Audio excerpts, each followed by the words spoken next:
And what are we doing instead? At Copenhagen, this December, weeks away, a treaty will be signed. Your president will sign it. Most of the third world countries will sign it because they think they're going to get money out of it. Most of the left-wing regimes around the world, like the European Union, will rubber stamp it. Virtually nobody won't sign it. I have read that treaty. And what it says is this: that a world government is going to be created. The word government actually appears as the first of three purposes of the new entity. The second purpose is the transfer of wealth from the countries of the West to third world countries in satisfaction of what is called coyly a climate debt. Because we've been burning CO2 and they haven't, and we've been screwing up the climate. We haven't been screwing up the climate, but that's the line. And the third purpose of this new entity, this government, is enforcement. How many of you think that the word election or democracy or vote or ballot occurs anywhere in the 200 pages of that treaty? Quite right, it doesn't appear once. So at last, the communists who piled out of the Berlin Wall and into the environmental movement and took over Greenpeace, so that my friends who founded it left within a year because they'd captured it. Now the apotheosis is at hand. They are about to impose a communist world government on the world.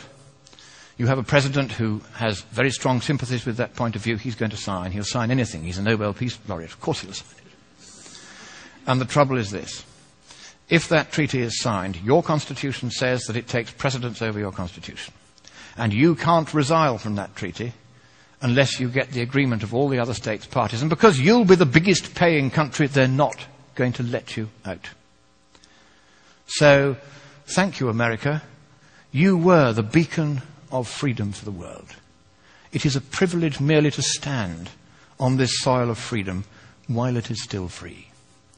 But in the next few weeks, unless you stop it, your president will sign your freedom, your democracy, and your prosperity away forever. And neither you nor any subsequent government you may elect will have any power whatsoever to take it back again. That is how serious it is. I have read the treaty. I've seen this stuff about government and climate debt and enforcement. They are going to do this to you, whether you like it or no.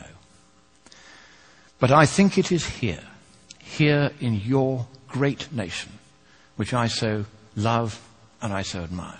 It is here that perhaps at this 11th hour, at the 59th minute and the 59th second, you will rise up and you will stop your president from signing that dreadful treaty. That purposeless treaty, for there is no problem with the climate, and even if there were, economically speaking, there's nothing we can do about it. So I end by saying to you the words that Winston Churchill addressed to your president in the darkest hour before the dawn of freedom in the Second World War. He quoted from your great poet Longfellow. Sail on, O ship of state. Sail on, O Union, strong and great.